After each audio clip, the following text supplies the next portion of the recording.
오늘 우리에게 주시는 하나님의 말씀은 민수기 22장 15절에서 30절 말씀입니다.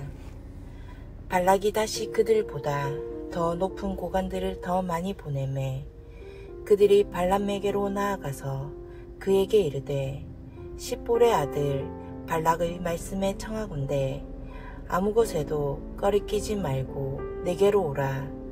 내가 그대를 높여 크게 존귀하게 하고 그대가 내게 말하는 것은 무엇이든지 시행하리니 청하건대 와서 나를 위하여 이 백성을 저주하라 하시더이다. 발람이 발락의 신하들에게 대답하여 이르되 발락이 그 집에 가득한 은금을 내게 줄지라도 내가 능히 여호와 내 하나님의 말씀을 어겨 덜 하거나 더 하지 못하겠노라. 그런즉 이제 너희도 이 밤에 여기서 유숙하라. 여호와께서 내게 무슨 말씀을 더 하실는지 알아보리라.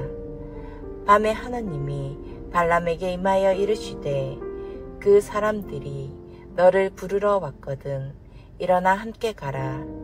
그러나 내가 내게 이르는 말만 준행할지니라.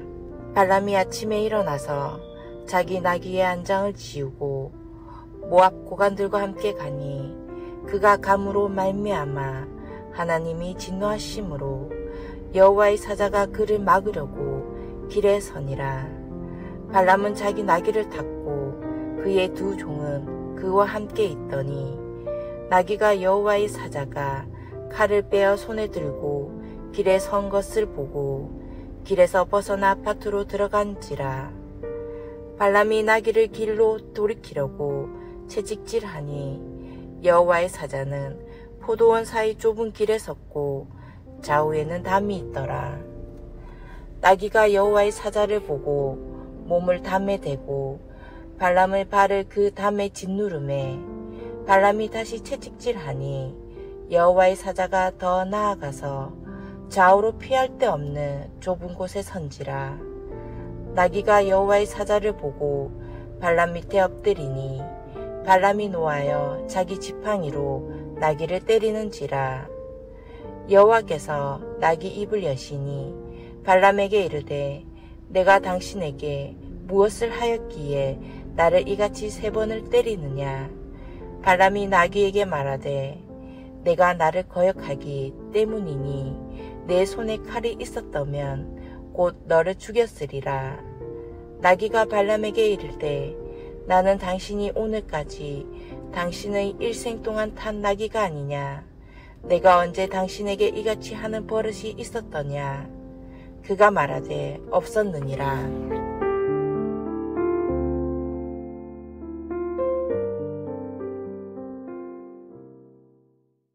발람은 입은 청산 유수였습니다. 그러나 눈은 어두워서 여호와의 사자를 보지 못하고 있습니다. 발람은 입으로만 하나님의 뜻을 따른다라고 말하고 행동은 자기가 하고 싶은 대로 하고 있는 사람을 대표하고 있습니다. 그런데 말 못하는 나귀는 눈이 밝아 여호와의 사자를 봅니다. 이것은 성경이 발람이 영적으로 눈이 어두워서 나귀마도 못한 사람인 것을 묘사하고 있습니다. 드디어 하나님께서 이 상황에 개입하십니다. 발람이 욕심에 눈을 멀어 영적인 눈을 뜨지 못하자 하나님께서 그의 눈을 강제로 열어주신 것입니다. 이것은 좋은 의미로 눈을 열어주시는 것이 아닙니다. 믿음의 눈을 열고 싶은 사모하는 마음이 있을 때 하나님께서 축복으로 믿음의 눈을 열어주시는 것이 아니라 욕심의 눈이 멀어 하나님의 뜻에 눈을 감은 자에게 강제적으로 열어주신 것입니다. 여호와께서 발람의 눈을 밝히셨다 이 문구와 앞에 나왔던 여호와께서 나귀의 입을 여셨다의 문구는 같은 내용을 평행으로 보여줍니다. 하나님께서 발람의 욕심을 돌이키게 하시기 위해서 강제로 나귀의 입을 여신 것처럼 강제로 발람의 눈을 여셨습니다. 발람의 눈이 열리자 바로 앞에 여호와의 사자가 손에 칼을 들고 포도원의 길목을 지키고 있는 것을 보게 되었습니다. 그는 두려워서 즉시로 엎드려 고개를 숙입니다.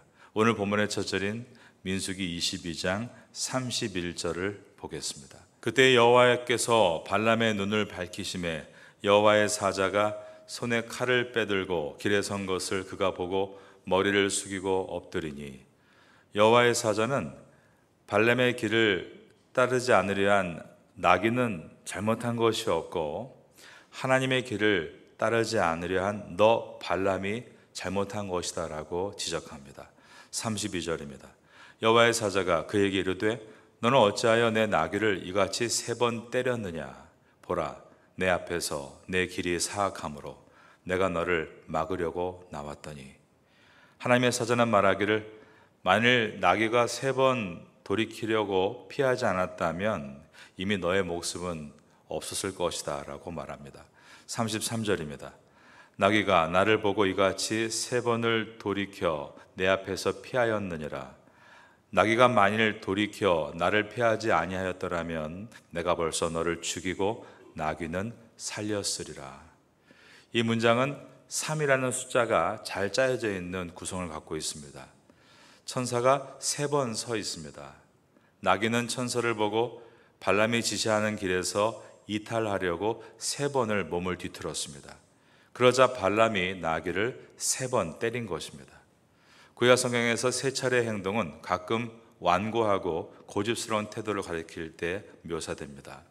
예를 들어서 여호와께서 어린 사무엘을 3번 부른 뒤에야 어리석은 엘리 제사장은 그것이 하나님의 음성임을 깨달은 것입니다. 성경에서 또 이 나귀는 종종 고집스러움을 상징합니다. 주인인 발람의 길을 따르지 않고 길을 벗어나려고 하고 있는 이 나귀는 주님이신 하나님의 뜻을 따르지 않고 자기 욕심을 따르고 있는 발람을 가리키고 있는 것입니다. 그렇게 자기 욕심에 빠져서 눈먼 소경으로 가다가 하나님의 사자의 칼에 죽을 뻔했지만 하나님께서 이 발람을 긍휼히 여기시고 나귀의 입을 강제로 여시고 그의 눈을 또한 강제로 여서서 이 위기에서 벗어나게 해주셨습니다. 하지만 이것은 좋은 은혜는 아닙니다. 부끄러운 은혜입니다. 그렇다면 발람은 이것을 깊이 생각하고 자신의 마음을 정리해야 했습니다. 욕심을 내려놓고 특별한 기적을 체험한 만큼 이제는 특별한 사람이 되기를 위해 결단하고 하나님께 돌아와야 했습니다. 그러나 그는 욕심을 버리지 않았고 나중에 모압 왕 발락의 요구에 맞춰서 이스라엘을 3번이나 저주하기 위해서 장소를 이동해 다닙니다. 이처럼 그의 고집의 숫자 3이 그에게서 떠나지 않았다는 것입니다. 그러나 이 발람은 입만큼은 정말 청산유수입니다. 그가 뭐라고 말하는가? 22장 34절을 보겠습니다. 발람이 여호와의 사자에게 말하되 내가 범죄하였나이다. 당신이 나를 막으려고 길에 서신 줄을 내가 알지 못하였나이다. 당신이 이를 기뻐하지 아니하시면 나는 돌아가겠나이다. 인간은 이처럼 발람 같은 사람이 말을 하면 그의 말에 속을 수 있습니다. 겉으로는 하나님의 뜻을 전적으로 따른다라고 말하고 말이 청산유수인 이러한 발람에게 속을 수 있습니다. 하지만 하나님은 발람과 같은 자에게 결코 속지 않으십니다. 하나님은 발람이 모압 땅에 들어가서 모압 왕 발락에게 하나님의 뜻만을 전하라고 말씀하셨습니다. 그러자 발람이 꼭 그렇게 하겠다라고 고백합니다. 그런데 하나님은 꼭 그렇게 하나님의 뜻대로 하겠다라고 떠나는 발람을 여호와의 사자를 보내서 죽이려고 하셨습니다. 왜냐하면 그 내면에 숨겨놓은 위선과 욕심을 보고 계시기 때문입니다. 이것에 대해서 경고하신 것입니다. 나귀가 말을 하는 초유의 이적을 통해 그리고 그가 하나님의 심판을 볼 수 있도록 눈이 열리는 기적을 통해 나는 너의 위선과 거짓을 다 알고 있으니 속이려 하지 말라라는 경고였습니다. 발람은 말합니다. 죄송합니다. 제가 잘못했습니다. 하나님의 뜻이라면 저는 다시 집으로 돌아가겠습니다. 34절을 다시 봅니다. 발람이 여호와의 사자에게 말하되 내가 범죄하였나이다. 당신이 나를 막으려고 길에 서신 줄을 내가 알지 못하였나이다. 당신이 이를 기뻐하지 아니하시면 나는 돌아가겠나이다. 회개란 repent, 돌이키는 것입니다. 발람은 자기의 욕심의 길이 아닌 이제는 하나님의 길을 따라가겠다 고백함으로 길을 돌이키는 repent, 진정한 회개를 하는 것처럼 보입니다. 여러분, 이러한 거짓말을 누가 분별할 수 있겠습니까? 하지만 하나님께서는 다 알고 계십니다. 어느 누구도 하나님 앞에서 숨길 수 없습니다. 발람은 나중에 처음과 똑같은 모습으로 서게 됩니다. 모압 왕 발락이 많은 보물을 제시하자 또다시 눈이 멀어서 이스라엘을 저주하는 의식을 치르려고 했는데 여의치가 않자 장소를 옮기고 또 옮겼는데 공교롭게도 3번이나 옮겼고 고집스럽게 하나님의 뜻을 반하는 자신의 모습을 이렇게 극명하게 보여준 것입니다. 그러므로 발람의 나귀가 주인의 말을 듣지 않고 3번 길에서 벗어난 것은 발람이 결국 마지막까지 하나님의 말씀을 3번 어기게 될 것을 보여주는 것이었고, 하나님의 사자가 3번 나타나 그를 죽이려고 한 것은 겉으로는 거룩한 척 하나님의 뜻에 순종하는 척하는 자의 속내를 하나님은 모두 아신다는 것을 보여주신 것입니다. 인간은 자신이 어떤가를 돌아볼 수 있을 때 지혜로울 수 있습니다. 그러나 다른 사람은 잘 본다고 하면서 자신을 볼 수 있는 눈이 없을 때는 그 지혜에 도달할 수 없습니다. 그러기 위해서 하나님의 말씀, 그리고 그 말씀과 함께 기도할 때 주시는 성령의 역사, 그것이 있어야만 자신을 바르게 돌아보고 일어날 수 있는 것입니다. 인간이 가장 잘 못하는 것은 자신을 돌아보지 못하는 것에 있습니다. 내 자녀를 돌아볼 수 있고, 내 남편과 아내를 돌아볼 수 있고, 교회를 돌아볼 수 있다고 하면서 정작 자신을 보지 못하는 것은 가장 불행한 모습이 아닐 수가 없습니다. 발람이 나귀를 타고 있는데 나귀가 발람이 원하는 대로 가지 않으니까 발람이 어떻게 했습니까?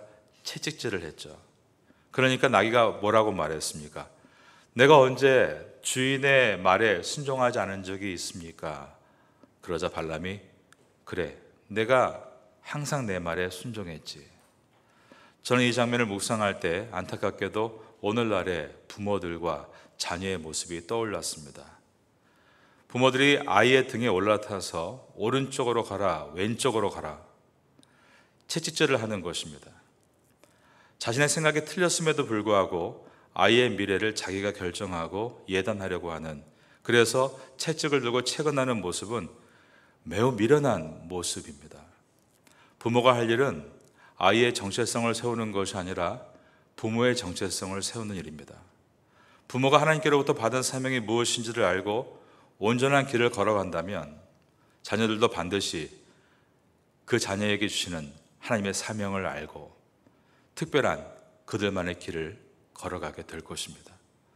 여러분은 여러분의 자녀의 길에 채근하지 말고 여러분 자신의 길을 걷게 되시기를 예수님의 이름으로 축원합니다.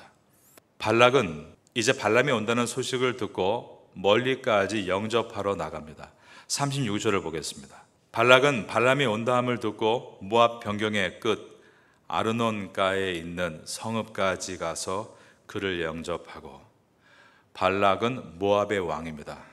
이스라엘 백성이 자기의 나라를 침공할까 봐 두려웠고, 이 전쟁에 승리할 수 있는 방법은 발람이라는 요염한 요술사가 하나님의 편에 서서 이스라엘을 저주해야만 된다, 즉 영적인 싸움이라고 보고 이 요염한 무당과 같은 발람을 초대한 것입니다.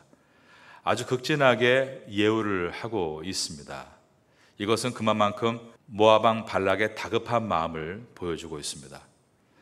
모압은 과거에 위쪽, 즉 모압 땅까지 다스렸는데 아모리 족속에 의해서 남쪽으로 밀려난 상태인데 이것을 아르논 강가라고 표현을 하고 있습니다.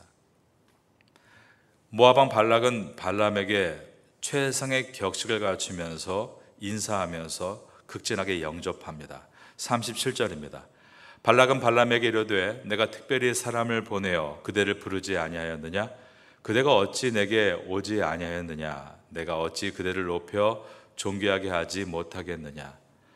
모압 왕 발락이 얼마나 발람에게 간절히 큰 기대를 걸고 있는가를 보여주고 있습니다. 이제 곧 시작될지 모를 이스라엘과의 전쟁에서 자신과 모압 국가의 운명이 전적으로 당신에게 달렸습니다. 이처럼 발락은 사람 발람을 의지하고 있는 것입니다. 발락의 예의 바른 인사말을 들은 이 발람이 또 특별한 초청에 대해서 감사합니다 표현을 합니다. 그러나 다시 한번 자기의 해야 될 일과 하나님의 주신 사명에 대해서 그가 또 이야기를 하기 시작하는데, 그가 하는 말이 말뿐이니이다 라고 하지만 정말 청산유수와 같이 말뿐인 발람의 모습입니다. 22장 38절을 보겠습니다. 발람이 발락에게 이르되 내가 오기는 하였으나 무엇을 말할 능력이 있으리이까? 하나님이 내 입에 주시는 말씀 그것을 말할 뿐이니이다. 그가 말한 대로 말할 뿐이니이다. 그는 입으로만 말하는 청산유수하고 설명드리는 이유는 이제 앞으로 보게 될 23장과 24장에서 하나님은 이스라엘 백성을 저주하기를 원하지 않으시는데 그는 발락이 제시하는 어마어마한 돈과 명예를 버릴 수가 없어서 계속 이스라엘 저주할 위치를 정하며 제사를 지내며 하나님의 반한 모습을 보였기 때문입니다.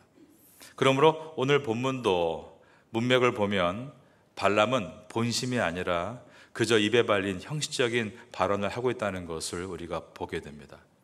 그의 본심은 여전히 큰 부귀영화를 얻으려는 욕심과 연결되어 있는 것입니다. 발람의 이와 같은 일관적인 모습은 인간이 죄를 떠나지 않고 끝까지 그 욕심에 들어가려고 하는 모습들을 보여주고 있는 것입니다. 여기에서 발람의 악함에 분노가 일어나기보다 발람의 약함에 안타까움이 느껴집니다. 이처럼 인간은 진리를 깨닫지 못하고 바른 길에 서지 못하는 연약한 존재라는 것을 발람을 보며 안타까운 것입니다. 마음이 욕심에 오염되어 계속 욕심을 성취할 기회를 찾고 있음에도 불구하고 겉으로는 하나님께서 말씀하시는 것을 내가 말합니다. 하나님의 뜻에 순종합니다. 입을 열어 말하고 있는 것은 자기 자신에게 속고 있는 것입니다. 오래전에 방콕에 있는 한 교민 가운데 아주 악랄한 사기꾼이 있었습니다. 많은 사람들이 그를 통해 피해를 보았습니다. 그의 수법은 가족이 그리운 사람에게 친한 형, 동생인 척하고 교회에 와서는 신실한 성도인 척했습니다. PC방을 하고 있는 교민에게 접근해서 친한 동생인 노릇하다가 주인이 잠시 한국에 간 사이에 가게를 맡아주겠다라고 해놓고는 약 20여 대의 컴퓨터를 모두 팔아치우는 만행을 저질렀습니다. 교회에 올 때는 좋은 어쿠스틱 기타를 기증하고 싶다며 저를 찾아왔습니다. 저는 이 사람을 평일에 제가 교회 혼자 있을 때 불렀습니다. 그리고 제 사무실 책상 앞에 앉으라고 하고 제가 그에게 쳐다보며 물었습니다. 당신은 내가 당신에 대해서 얼마나 알고 있는지 알고 있습니까? 당신은 왜 그렇게 살고 있습니까? 그러자 자신감 넘치던 그의 눈빛이 잠시 눈시울이 붉어지며 이렇게 말을 하는 것이었습니다. 목사님, 저도 제가 왜 이렇게 사는지 모르겠습니다. 그리고 기증했던 기타를 어깨에 메고 떠났습니다. 욕심과 거짓의 영혼을 빼앗기면 나중에는 자기가 왜 그렇게 살고 있는지도 모르는 게 되는 것입니다. 그 사람은 겉으로는 벤츠를 타고 어깨에 좋은 어쿠스틱 기타를 메고 목사를 찾아와서 남에게 하듯이 덫을 놓으려고 했지만 당신은 왜 그렇게 삽니까? 당신은 누구입니까? 라는 질문에 당황하면서 자신이 누구인가를 자기도 모르는 현실과 직면하게 됐던 것입니다. 발람이 겉으로 하는 말은 지금까지 틀린 말은 단 한 절도 없습니다. 하나님의 뜻을 얘기하고 하나님의 뜻대로만 산다라고 말합니다. 그러나 발람이 말과 행함이 다른 것을 보면서 우리는 우리 안에 있는 발람을 만나야 합니다. 그리고 그 발람의 모습이 내 인생에서 떠나게 해달라고 기도해야 하는 것입니다. 겉과 속이 다르지 않은 정직한 사람이 되게 해주시고, 하나님, 저는 무엇보다 내 자녀나 내 남편과 아내나 내 이웃을 아는 것보다 제 자신을 아는 사람이 될 수 있도록 저를 긍휼히 여겨 주옵소서 기도해야 하는 것입니다. 그것을 위해서 말씀을 읽고 묵상하고 쓰고 듣는 것입니다. 그리고 그 말씀에서 찔림을 받았을 때 그것을 가지고 기도하는 것입니다. 말씀과 기도 가운데 성령께서 임하시는 그 은혜를 통해서만이 나를 발견하고 돌이킬 수 있기 때문입니다. 내 안에 있는 발람이 떠나기를 위해 기도하는 내가 될 수 있기를 예수님의 이름으로 축원합니다.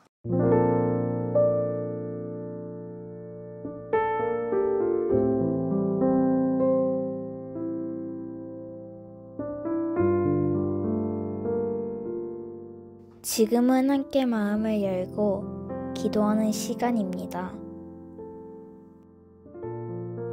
5월에 우리가 함께 품고 기도할 제목을 나눕시다. 주일마다 온 가족이 한자리에 모여 하나님께 예배드리는 사랑 가득한 믿음의 가정이 되게 하소서. 출퇴근 길마다 부부간에, 부모와 자녀 간에 축복의 말이 오가며 하루를 따뜻하게 시작하고 마무리하게 하소서. 외롭고 힘겨운 이웃들의 마음에 주님의 따스한 위로가 스며들게 하소서. 5월 24일과 25일 중고등부 캠프가 주님의 인도하심 속에 은혜롭게 준비되게 하소서. 이 시간 말씀을 붙잡고 드리는 우리의 기도가 삶 속의 아름다운 열매로 맺히기를 소망합니다.